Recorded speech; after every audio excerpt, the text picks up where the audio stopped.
let's wait one more minute while you're, we'll wait a minute.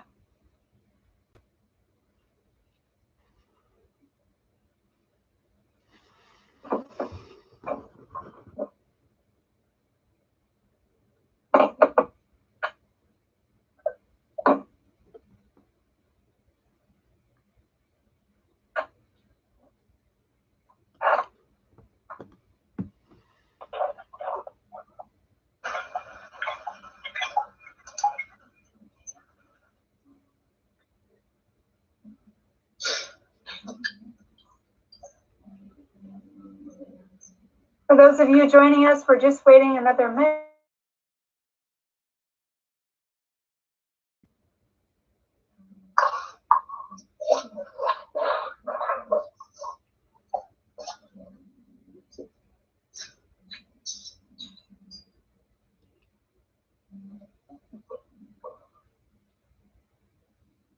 Oh, okay, we'll go ahead and get started. I'm going to call our joint work session with the City of Depoe Bay and Lincoln County Board of Commissioners to order. We'll first start with introductions, which is also a way for everybody to practice unmuting, saying their name, and then muting yourself again and making sure we can hear you. So I'll just kind of go down the list here. Wayne, can you introduce yourself? Hi, this is Wayne Belmont, County Council. Christy? Hi, this is Christy Peter, Executive Assistant. I see Kathy Short.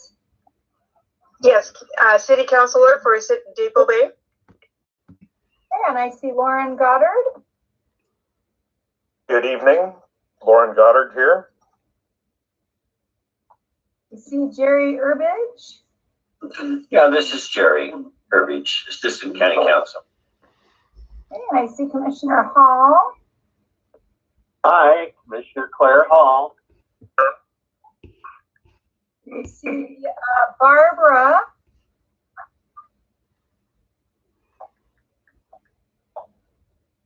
Barbara.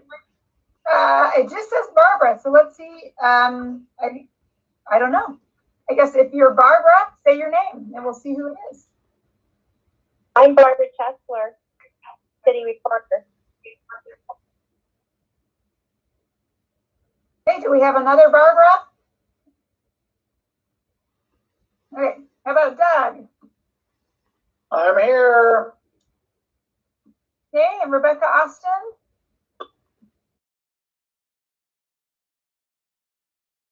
How about Todd Richmond? I'm here. Todd Richmond, IT Director, Lincoln County. Thanks, Todd. Okay, how about Sheriff Landers? Curtis Landers, Lincoln County Sheriff. Okay, Casey? Yes. You might just be recording. Okay, Rebecca McBee Wilson? Rebecca McBee Wilson, Health Center Director. Okay, Nicole Fields? Hi, this is Nicole Fields, Deputy Director of Public Health. Okay, Devin Whitaker, or Devin Whitaker's arm. Yes, Devin Whitaker, Lincoln County Veteran Service Office. Okay, and then I just see several callers without names. So do we have Mayor Gambino on the phone? You do indeed, Robert Gambino, Depoe Bay. Great, thank you. And then do we have Charles Bates? Charles Bates is no longer a counselor. Instead, we should have Joyce King. Okay, that's right. You had told me that. Sorry about that. Okay, do we have No Joyce problem. on? That's Joyce King, City Council, Depoe Bay is here. Great, thank you. How about Debbie Calendar? Okay, what about Jerome Grant? Okay, and then did our other Barbara join us? Okay, is there anyone else on the phone?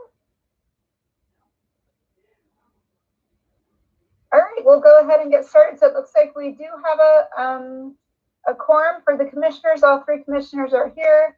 It looks like we have Mayor Gambino, Council Member Kathy Short, Lauren Goddard, and Joyce King from the City of Depoe Bay.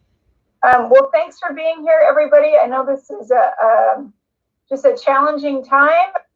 And but I appreciate everyone being willing to meet and have our annual joint meeting. Even though we're in this interesting time, we certainly didn't. I'm gonna kick it off to our public health team. I don't know if it's Rebecca Austin or Rebecca McPhee-Wilson Nicole who wants to start. But the first thing on our agenda is a COVID-19 discussion. So I guess I'll kick it off to you, Rebecca Austin, and your team. Sure, I'll start out by giving you a general picture of what's going on, and then I'll toss it to Nicole, who is our operations section chief, and she can tell you more detail if that's what you would like. So in our incident management team, we are working very hard on sort of the planning process and coming into compliance with the framework that the governor has laid out for us to reopen our county in a safe way. We are on a lot of conversations with our partners at Samaritan and with our health center here in Lincoln County to see how we can get to where we need to go, which is to increase our testing capabilities. And I think many of you have heard already that Samaritan is opening another test site in Walport. Today was their first day. They're starting out small with 2 hours every day, but that is a great sign that we can build capacity here. And of course, the concern is that we are able to continue to get testing kits, which shouldn't be a problem. They're not real complicated things, but for whatever reason, just nationally, there has been a shortfall along with the protective equipment that we need for people that are doing the testing. And so those are two frustrations that we have that we don't have a lot of control over, all over this resource, and making sure that the people in our community that need the PPE can get it. And then another area that we're really trying to bulk up is when we do open up, we are expecting that we will get more positive cases. And will we in public health have the ability to do the contact tracing that is involved to make sure that the people that are getting sick are isolating and not out there transmitting the disease? So we are busy training other staff to help us with that. And I think we're feeling pretty confident about that right now. Let's see what else. I think that is kind of the overview that we are. Oh, we're also working on alternative places for isolating people in case they can't go to their house because they have, elderly people or kids or, a house full of people that they don't want to expose. Then they'll need another place to go to isolate for the 14 days when they are, infectious. And then also for people that may not have a home to go to. And so we want to be able to provide something. And then also looking at the health, sort of the essential health services that people may need as they are recovering. So I think, we have to keep that in mind, that not everybody will be strong enough to cook their own food and get their own groceries and things like that. So we need to make sure those are in place. And you may have heard already that the Sheriff's Department is helping us deliver prescriptions for people. And so we are kind of, there are things going on in the county that are quite supportive, and we just need to make sure that we have those really well in place. And I'll let Nicole fill you in on some of the details, if that's okay with all of you. Chair Jacobson, if I might, this is Doug, and I have a question for Rebecca. There's been discussion in the past, and I'm not sure I clearly understand. There are people in our county that don't have a primary care provider, a PCP. If those individuals are feeling that they may have the virus and need to be tested, what are their options? Yeah, that's a great question, Doug. Thanks for that. So I was just on a phone call with Samara today and asked that very question because I wanted to be clear about the answer. And people that do not have a primary care provider or insurance, haven't established care yet in our community, they have symptoms. That's an important piece. They can go to urgent care or to our emergency departments, and they will be evaluated there, and they can be tested right there in-house. Okay. Did I hear you correctly? Did you say our emergency department? I said the hospital emergency departments. Okay, that's what I thought. Okay, thank you. Mm-hmm. Samaritan right now is the only one that's doing testing in our county, and the health center is beginning to get some tests, and they will be part of the solution as we ramp up our testing in the county. Okay, thank you, Rebecca. Let's go ahead and let Nicole Fields provide additional information on COVID-19, and then we'll see if we have any questions. Great, thank you so much, Katie. One thing that we're really focusing on in these upcoming weeks is reaching out to our vulnerable populations and making sure that we're well covering their needs. Reach through a lot of different channels to make sure that we're reaching our Latinx community here in the county and also our mom speakers. She is not a native mom speaker, but she has a lot of resources that can connect us with that community. So I think that that's going to be a really valuable resource for us moving forward, because we have seen the Latinx population in Oregon hit disproportionately hard compared to non-minorities. So that is something that we really want to focus on here in Lincoln County.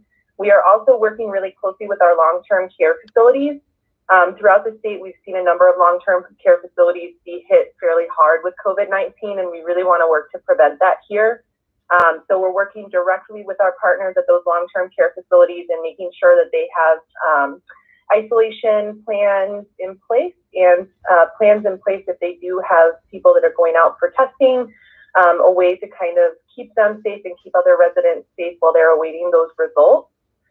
One other thing of note is that Samaritan has significantly ramped up testing at their Depoe Bay testing site.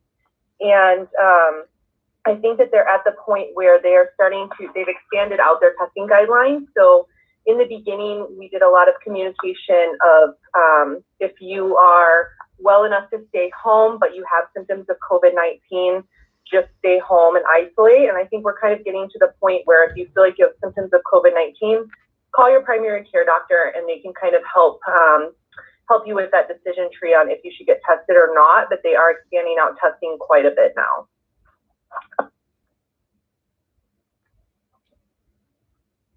Okay, thank you. I think for the effort of time here, I'll start with Depoe Bay and see if you guys have any questions. So I'm just going to kind of go down the list here to keep this running smoothly. So Mayor Gambino, do you have any questions for public health, either Rebecca or Nicole?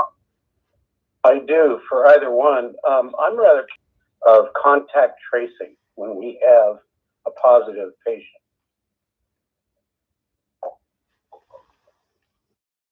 The success rate, can you explain that more? What? Yeah, I'm sorry. How often they're able to contact virtually, well, any people that are in contact with that positive individual. Oh, sure. So we have a 12-hour limit. We have to contact the person immediately within 12 hours. So we get a hold of everybody that's tested positive. That's part of our job, and our CD nurses are used to tracking people down, so we have not had a problem with that. And then they also, during that interview, they also ask them who else has been exposed to that person, and we contact all of those people as well. So we don't let up until we 100%. Okay, so of the 5 cases we have in Lincoln County, are any of them, how do I say it, related? Has one contracted it from another? So this is Nicole. We have, and I'll let Rebecca jump in as well if you want to take a stab at this, but we have 3 cases. We had 5 total cases, 3 of which have since recovered. So out of those 5 cases, 3 were community spread and 2 were known contacts of a COVID-19 patient. Perfect. Thank you very much. Okay, Kathy Shore, do you have any questions? Not at this time. Thank you. I really appreciate all the information, though. Okay, how about Lauren Goddard? Nothing at this time. Thank you. Okay, and how about Joyce? No questions, but I appreciate the education. Have a question? Okay. Moving along our agenda here, our next update that you guys wanted to hear from, and just a reminder, we sent out kind of a checklist for all of you, and stuff was kind of all over the map. And so as chair, I kind of prioritized those that had 2 or more votes. And then there were several items that only had 1 vote. So we went ahead and sent out contact information for those departments to your admin assistant, so that at a later Depoe Bay City Council meeting, you could invite that person to come in and do a presentation as well, because I think there was a rather large list that we really weren't just going to be able to work through. So these are the ones, like I said, that had several votes. So moving on, an update from Devin Whitaker from our Lincoln County Veterans Office. So Devin, I'll let you take it away and kind of provide an update, and then we'll make sure we have time for questions for Devin as well. Thank you, Chair Jacobson. Devin Whitaker, Lincoln County Veteran Service Office. Just wanted to provide a overview of how our office is operating. So since March 23rd, when the shutdown order officially came out, we had to make some adjustments, but fairly rapidly. We developed a workflow tracker based on all incoming calls, and we have been seeing, quote unquote, seeing veterans over the phone. The VA has relaxed some restrictions on signature. So if I'm speaking to a veteran and they wish to file a claim over the phone, they can give me verbal authorization to type their signature. So we've been doing that to pretty great success. So since March 23rd, we have done 164 telephone consultations with veterans, and that includes, but I mean, 164, that's veterans that either myself or another accredited VSO, Peter, actually filed some paperwork for, interviewed the veteran, some kind of task that required a veteran service officer. We have another list going for, which I don't have the numbers in front of me right now, but all of the calls that have come in.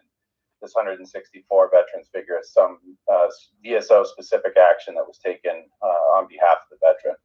So we're pretty happy about that. The new geographic distribution of expenditures, the GDX, came out for 2019. We were very pleased to report that there was an overall increase of payments to veterans. So combined overall with compensation and pension monies, as well as healthcare dollars spent on veterans total, Lincoln County saw a $6.3 million increase in 2019 from 2018. Then these are rounded up to the nearest 100,000, but 3.5 million of that was compensation or pension payments to veterans. So, the service-connected disability payments or wartime pensions. So 3.5 million of that is cash in veterans' pockets, and then 2.6 million was expended in healthcare for Lincoln County veterans. So 2019 was a good year for veteran advocacy in Lincoln County. We're very happy about that, and that was despite seeing a decrease of overall vet population by about 150. Just wanted to say that our office, once the governor's order came out, our office had begun to work pretty closely with Liz and Sis, very very pleased about that interagency cooperation, identifying veterans, and really using a holistic kind of grassroots community effort at getting veterans sorted out with what they need. And so just very pleased about that. So big kudos to Cicely and Liz and the Sheriff's Department, Sheriff Landers, and everyone else that helped make that possible. And that's kind of all my updates for now, since the shutdown. If anyone has any questions, I'll be happy to answer them. Thank you, Devin. All right, well, let's go down the list again. And I realize I skipped Commissioner Hall and Hunt for questions with Rebecca and Nicole, so I apologize about that, though I do know that you have access to both of them. So I apologize though for that oversight. All right, Mayor. No problem. Do you have any questions for Devin? No, I don't. I'll just say good job, team. Okay, Kathy Short, any questions for Devin? Oh, not at this time again, but thank you so much for all that you do for our veterans. Okay, Lauren, questions? Devin, I was curious with the things that have gone on since the shutdown. What about access to the VA facilities in Portland? Are there still shuttles available? Unfortunately, yeah, the shuttle has been suspended in lieu of the governor's order, so transportation has been an issue, and we don't have a good option that we're able to manage at this time. Kind of wait and see, but what we have done is coordinated with other family members, if transportation has been providing some communication to other family members to try to help out with that. But that is an unfortunate thing that occurred. The Disabled American Veterans shuttle service to Portland was suspended temporarily. So.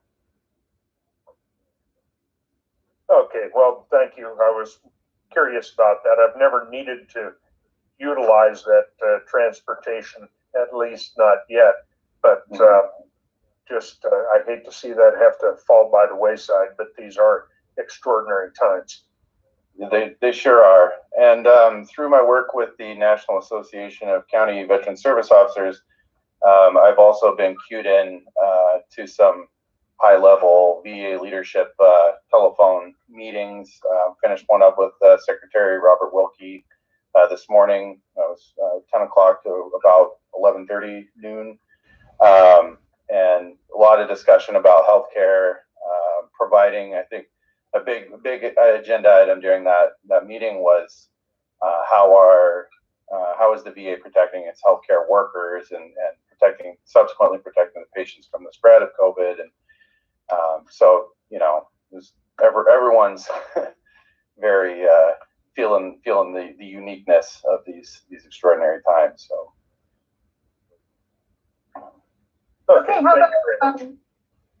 how about Joyce? Do you have any questions for Veterans Services? Not at this time, thank you.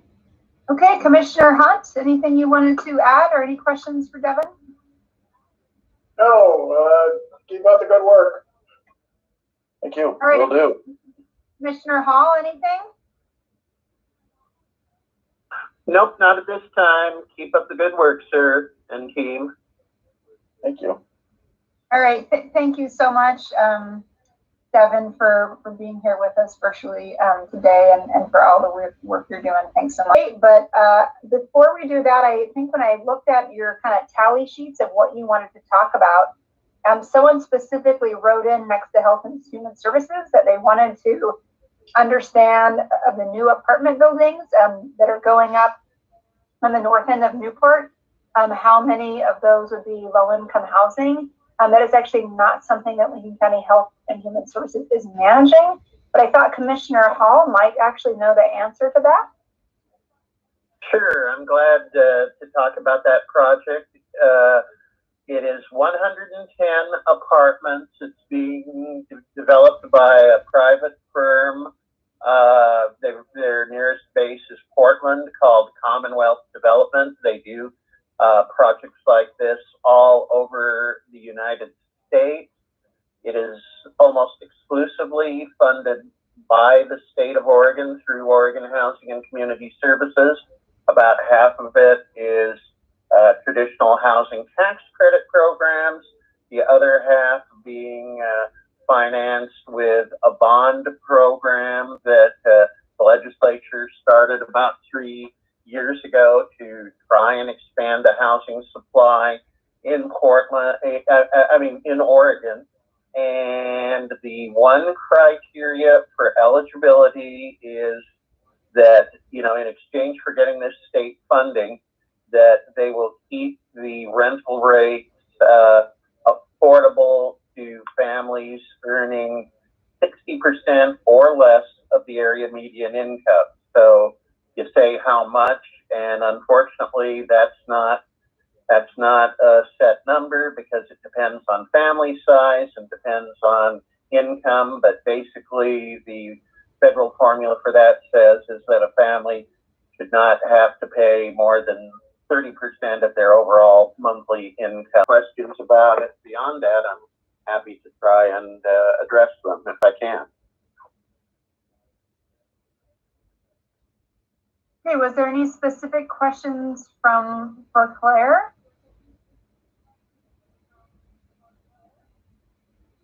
Okay, well, feel free to reach out to her if you have an afterthought. All right, moving on to Health and Human Services. We both have Rebecca's here, Rebecca Austin and Rebecca McVie-Wilson, to provide a general update. And this is kind of the non-COVID portion of our HHS update. So I don't know which Rebecca would like to go first, but I'll let whoever wants to take it from here. I can go first. This is Rebecca. Okay, go ahead, Rebecca. Well, you just heard from the health department side of HHS is keeping very, very busy and doing a great job addressing all of the issues surrounding COVID-19.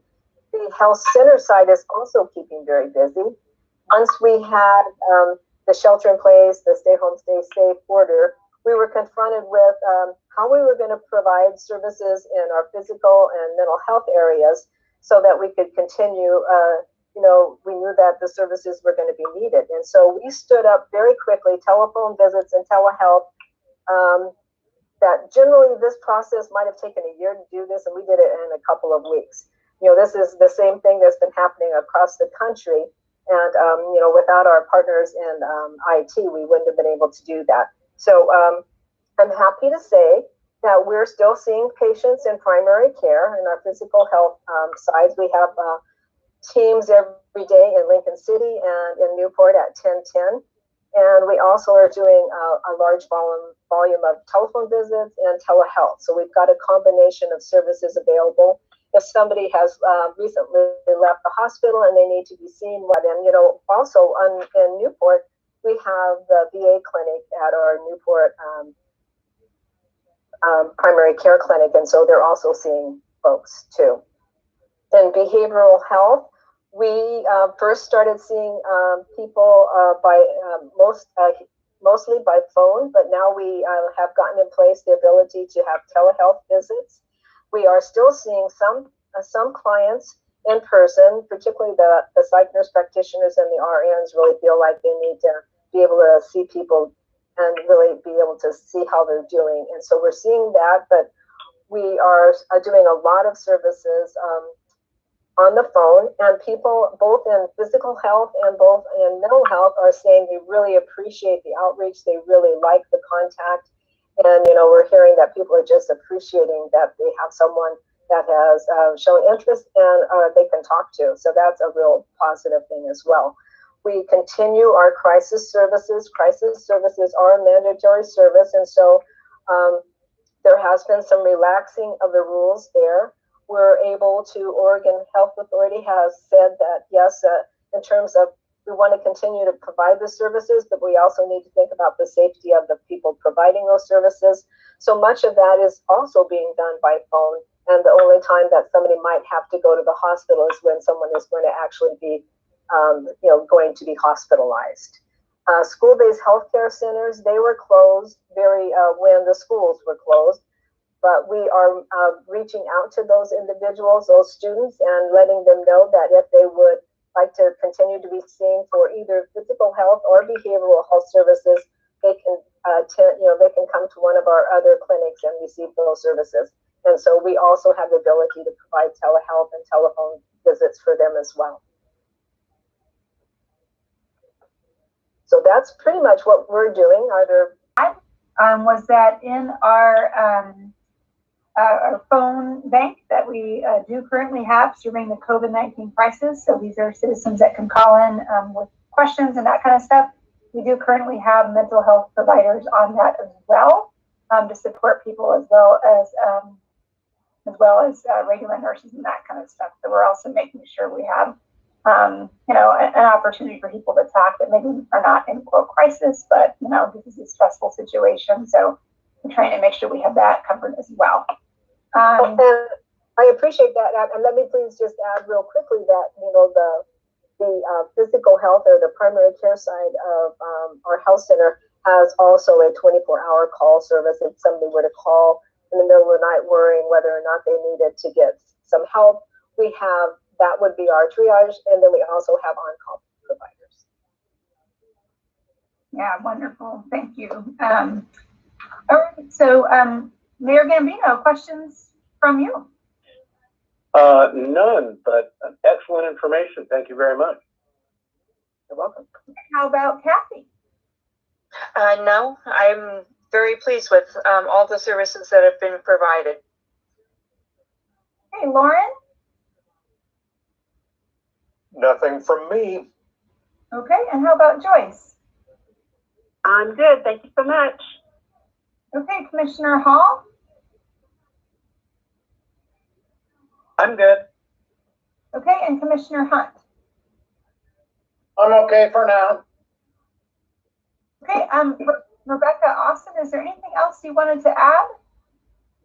I did just want to add that on the health department side, we do still have some programs that are running that are quite apart but somewhat related to the COVID outbreak. So people can still, life does go on. So people can each clinic and at our Lincoln City clinic to enroll people in the WIC program and make sure that we get people that qualify for the WIC vouchers, that we get those out to people. And we've had quite a big uptick, as you can imagine, in people that need that service. So that's awesome that we can provide that. And then we also have our health promotion team that works very hard on tobacco prevention and substance use prevention, and they're still going strong, along with our HIV testing. They're not actually doing testing right now, but they are getting the naloxone out to the community and just touching base with some of our vulnerable populations to make sure that they're okay, and getting resources to them. And then we also have our developmental disabilities program, and they are still all working, most of them from home, but they do go out into the field when they need to check in on people, and just to make sure that that's another congregate care. A lot of those developmentally disabled adults especially live in houses with other people in them, so we are working hard to make sure that those houses do not get an outbreak and that everybody's doing what they need to do. So I just wanted to add that to the many things that HHS is doing. Thank you, Rebecca. Any other questions for Rebecca? Jacobson, I have some questions. The city councilors or mayor have questions. Okay, well, we'll go down the list again real quick. Mayor Gambino, anything else from you from Public Health? No, thank you. Okay, Joyce? No, thank you. Okay, and Commissioner Hall? All right. No, thanks. And I know it's kind of a pain to go down roll call every time, but it really does help instead of trying to everyone jumping in at once. So thanks for bearing with me on that. All right, moving in kind of our last Chair agenda. Jacobson? Oh, yes. I'm sorry, this is Doug. I do have some questions. Sorry. but I was waiting, giving others the opportunity to go first. Rebecca Austin, and I believe Nicole Fields, you're still on the in the meeting. This is really a question for Mayor Gambino. The county has worked very hard to implement a tobacco licensing program. And my understanding is that the municipalities in the county, with the exception of Depoe Bay, have embraced this program. I'd like to have, I guess, a better understanding of what the hesitancy is on the part of the city of Depoe Bay. Lincoln County has the highest tobacco usage. Scientific evidence clearly indicates smoking is detrimental to health. And we have a problem with youth accessing tobacco, which has long-term consequences both to their health and the financial soundness of not only our county, but the state. So I'd appreciate help me understand what the hesitancy is on the part of Depoe Bay. Doug, I honestly don't know. As I put out my cigarette, sorry. I don't know what the issues were with the council. I don't recall. Perhaps a counselor does. My memory's pretty short these days. So I don't know why we declined. Nicole, do you have any recollection? From what I remember, it was mainly around. Interesting, at the detriment of the health of our youth. Oh. Good point.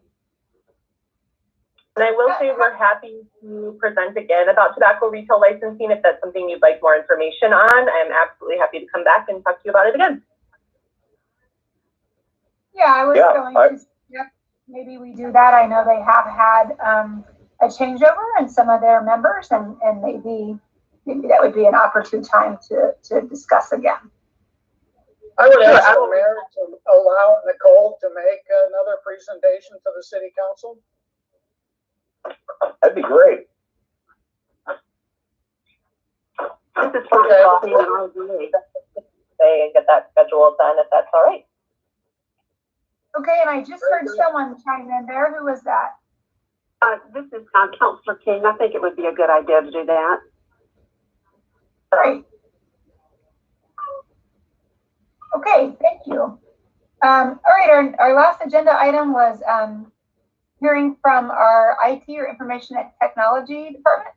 I think this is maybe the first time that one of our cities wanted to hear from our IT department, and we're not entirely sure what this is about or what you all had in mind. But this was one of the most checked boxes on this sheet. So we do have our IT director, Todd Richmond, on the phone. I'll let him say a few things, and then we'll get into questions.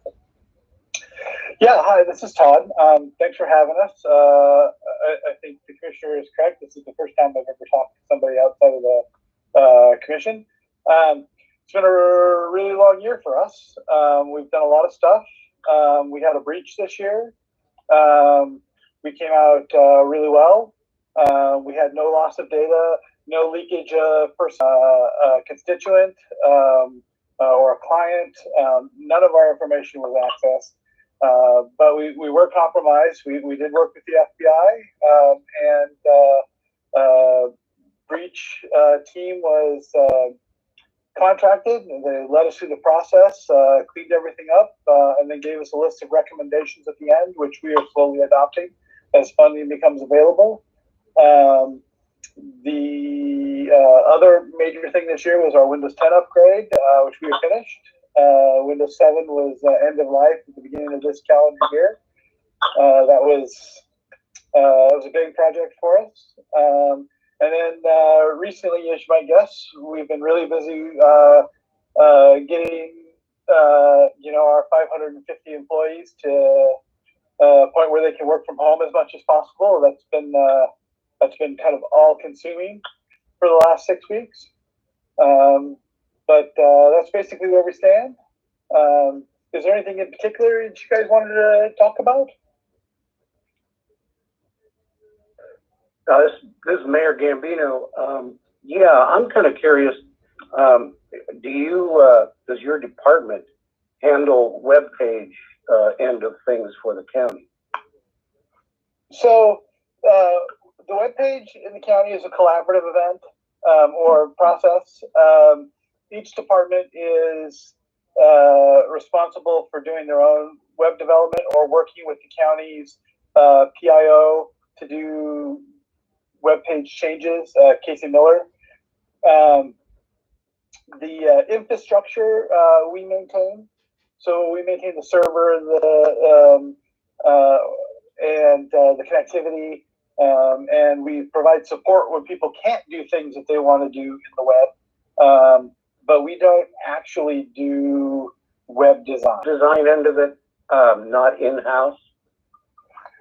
Well, sort of. It's a little more complex than that. We use what's called a content management system, which is a framework that provides a consistent look and functionality across the website. So when we originally set up the content management system, we had a committee that decided on the colors and the placement and the banners and all the little fiddly bits. But once that's done, the look of the page is pretty static. So we don't have to do any real development at this point. All we're having to do is put information into the posting part of it and hit submit. And the content management system handles all the HTML in the background, all the JavaScript, and then provides us with a consistent page with that data on it. So got it. Okay. We are looking to replace that in the next couple of years. So we'll be going through the process again. If you'd like more information on who we use and what the process is like, I'm happy to do that when it comes time. Yeah, that'd be great. Okay, thank you. Is there any chance of partnering with you, or assistance, or any help in that area at all? Well, that's really a question for my boss or my bosses. But I would say right now in the short term with the COVID thing, it's probably not in the picture. We don't have it down. That's a discussion that we can have with the commissioners. And Thank Madam you. Chair, excuse me. Madam Chair, it's Commissioner Hall. Ms. Claire? Yeah, I just wanted to offer up another possibility for the city to consider, is that Cascades West Council of Governments, I know, has done and is actually looking to increase various contract services for cities in the region. For example, I think they do IT for some jurisdictions. They've done planning. They're based in Albany with a satellite office in Toledo, but they have member jurisdictions in Lincoln, Lynn, and Benton County.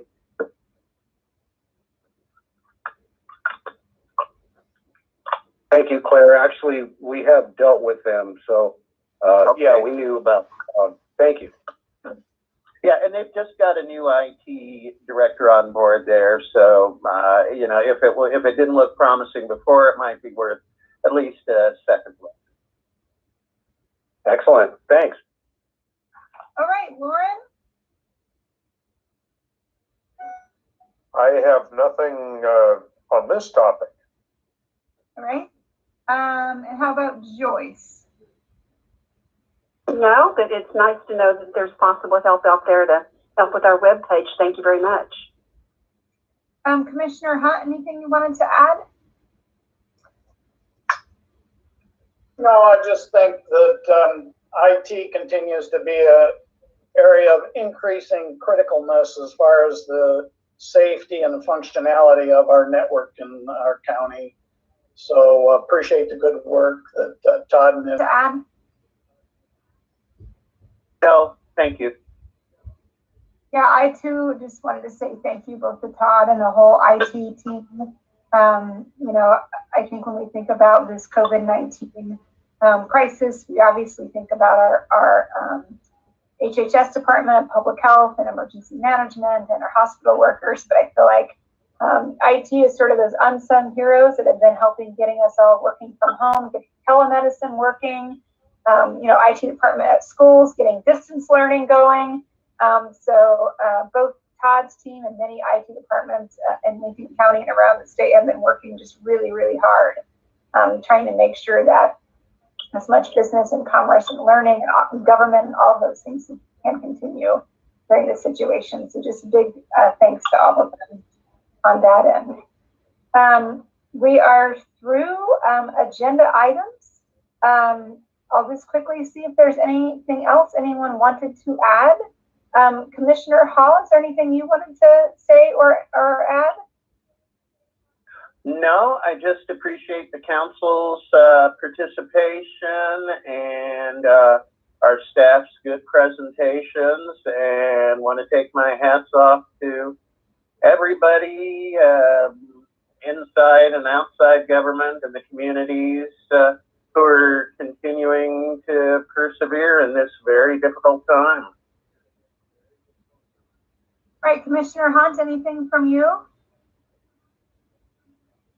If I can get my phone or microphone unmuted. No, I just think, considering the challenges that we all face, the virtual meeting, I think, was quite successful. So I thank everyone for their participation.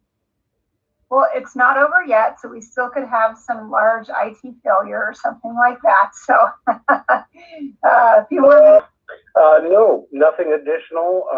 Just to say thank you. I really appreciate this time and these discussions. Good information, great work. Thank you. Keep it up. Stay safe. Thank you. How about Kathy?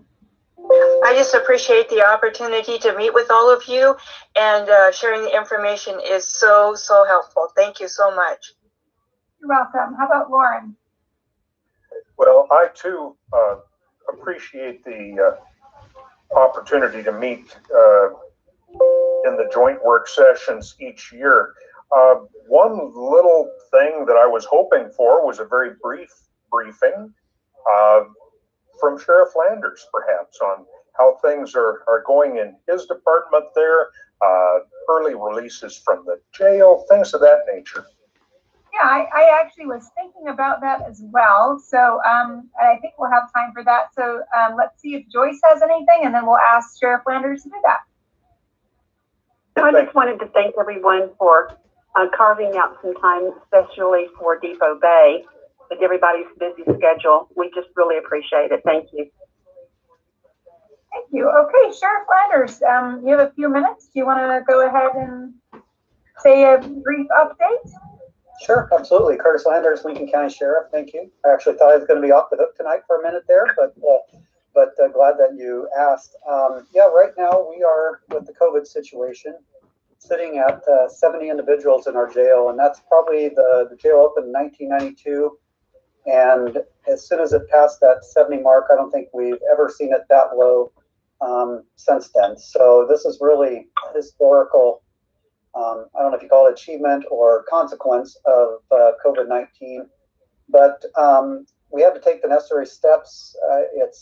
Initially I thought we were dropping way right on par, or even, there are some counties that are even percentage-wise less than we are as far as how many they have still in custody at their jail. But it was an opportunity for us to get out the high-risk individuals, for us to make sure that we have single cells for all the inmates to help if we did get someone in with COVID-19 to stop the spread. And it allowed us to basically close off a couple of pods to have available in case somebody does contract the virus that we have to keep in custody. We'd be able to isolate them from the rest of the inmates. And then we also have another pod that when we do get, people are still coming in for serious crimes, domestic violence, we call Measure 11 crimes, which are your robbery, rapes, murders, those type of things. So people are still getting arrested, and what we do is we bring them in, and then we isolate them for at least 4 days from the rest of the population before they are put into other areas. So we have, with the population we have now, everything is set up for that. I really appreciate the cooperation from the public, but also from the other law enforcement agencies to help us get to that situation. So what, now with doing that, the question is, so what has crime done? And we kind of took a statistical look at from 30 days from a year ago at the same time period to now. And domestic violence is really the one area that is still high, which is interesting because that's the one of the crimes that we are still arresting for. But I think it has to do with the isolation and people staying home. And I think just the arguing starts and people are having difficulty time coping with it. I know Rebecca and Nicole and their teams are working on a campaign to help address that, to get the message out that there are ways to help with that, so we can cover domestic violence situations and calls that we're responding to in the same time period. The other areas, crime is if in fact initially the first 2 weeks of lockdown, crime was actually almost non-existent. Nobody was moving, not even the criminal element. So it was really just kind of a fury almost out there for the deputies because nobody was going. That's kind of since eased back in, almost going toward a more normal pattern, what we're seeing. But the other areas that we're seeing a little higher volume of is still substance use is still high. It's interesting, all the bars and restaurants are closed, but our DUI crashes seem to have gone up a little bit too when we do have crashes, that they are individuals under the influence. And we're really trying to understand what that is. People are home and consuming alcohol or other things. Why are they traveling? So that's another place that it's hard to address. The deputies are still trying to take as much of proactive enforcement as they can, but just doing it in different ways, just being more visible, responding to calls for service that they can by phone, so they're not coming in contact with individuals. We also, any contact with the public, they have to wear a mask. And same thing at the jail, all of our deputies at the jail are wearing a mask, as is all the inmates too. So we're just really trying to do our part to keep from spreading it. And let's see, I think that's just kind of in a nutshell where we're at right now. And I know there's still discussions and about reopening. And I know on the sheriff level, it's discussions of when do we reopen the jails and when do we start bringing that back. And I think we're working on plans for that statewide to really have a consistent approach to that. And it really has a lot to do with everything else the governor's doing and the commissioners and city councils as far as reopening the other areas too. So if there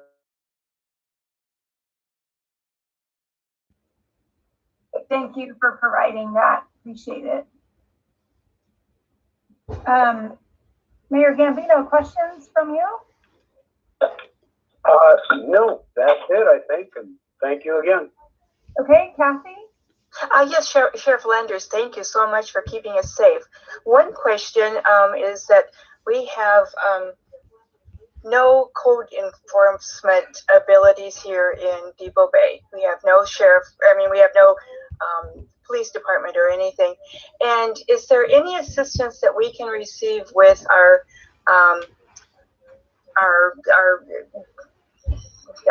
blight and that type of thing here in Depoe Bay that is a major concern of ours? We have people that are camping out and littering and that type of thing. Is there any code enforcement type of thing?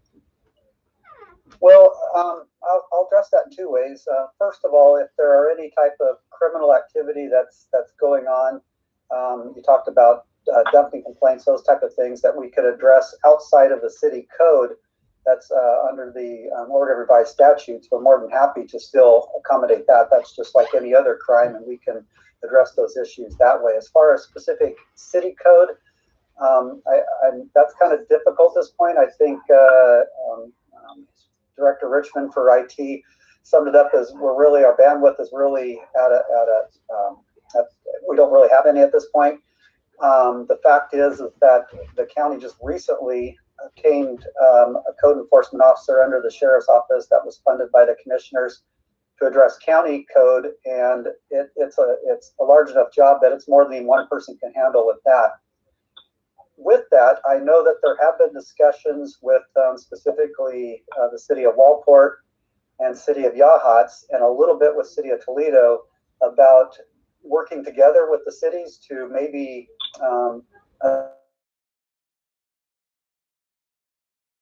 that discussion started several months ago, and it was just kind of, I think we're open to that. One of the things I want to do is wait till we got our own code enforcement in place, and which I said hasn't been going for very long. And so just to address those needs first, and then maybe we could look at accommodating something else if all the cities wanted to work on chipping in for some of that service also. Oh, we'd be very interested in that. Thank you so much. All right, Lauren. Thank you for the briefing. Really helped clarify things in my little mind of how things are going for you. And thank you for everything you do out there. Okay, and Joyce? Yes, I have a question. I'm fairly new to the area. I've been here less than 3 years. And today I saw a sheriff's car just driving by our street. Is that something that occurs on a regular basis, or is this just something that happens on occasion? I'm just curious as to how often that does happen. Thank you. So how often we patrol the area? Well, not as much as I would like, but we do try to patrol as much as we can. And just to kind of give you some indication of how much that may be, we typically have one deputy, at least one deputy on in each of our patrol areas, which north, east, and south.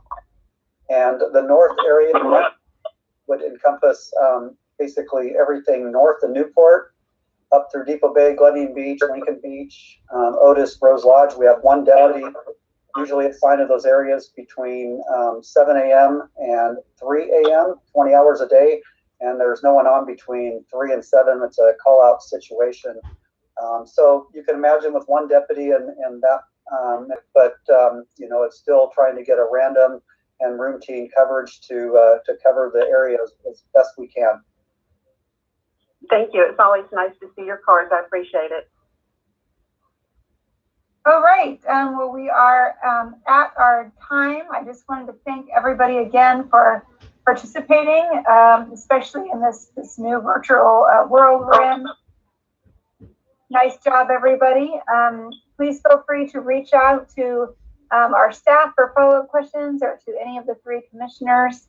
And I'm sure we will also be in touch with you. I think we're planning on doing some additional joint meetings as we begin thinking about reopening, and just as we jointly looked at closing hotels and that sort of thing. I think we jointly want to work on opening the back up and also jointly work on opening all together. So we probably will be in touch with some additional joint meetings with all of our cities. So thank you again, and stay safe, everybody. Thank you very much. Thanks. Thank you, commissioners. Thank you.